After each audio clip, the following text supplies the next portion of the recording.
Naisaulo ko mula sa propeta sallallahu alaihi wasallam, da' ma yuribuka ila ma la yuribuk.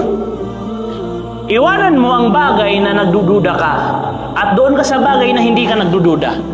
Napakagandang pamamaraan. Nagdududa ka sa bagay na ito, iwanan mo. Doon ka sa sigurado. Huwag yung nagdududa yung isipan mo, doon ka sa sigurado. Halimbawa, may gusto kang pakasalan. So ikaw, lalaki ka na gusto mo ng maganda. Tapos, may dalawa kang kapitbahay. Yung isa, hijabi. Nakahijab lang. Nakikita yung mukha niya. Yung isa, niqabi. Hindi nakikita. So ngayon, nagdadalawang isip ka kung sino yung pakakasalan mo sa kanila. Di ba? Pero ikaw, lalaki ka na gusto mo ng kagandahan. Yung hijabi, nakikita mo na siya ay maganda.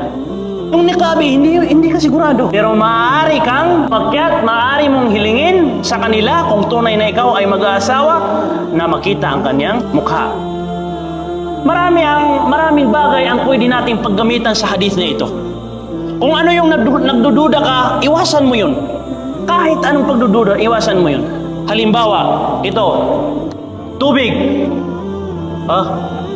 Nagdududa ako rito. Huwag ko na lang kayang inumin, baka may sakit si Ustad. Doon ka sa sigurado, yung hindi nabuksan. Lahat ng bagay, pwede nating gamitin ang hadith na ito. Huwag mong sundin ang sarili mong kagustuhan. Dahil ang sarili mong kagustuhan, pinapahamak ka niyan. Iba yung tawakkul, yung magtawakkal tayo kay Allah subhanahu wa ta'ala sa hadith na ito. Kasi ito, walang kasiguraduhan eh. Hindi ka makakapagtawakkal sa walang kasiguraduhan. Makakapagtawakkal ka sa may kasiguraduhan. Tayyib? Allah ta'ala alam.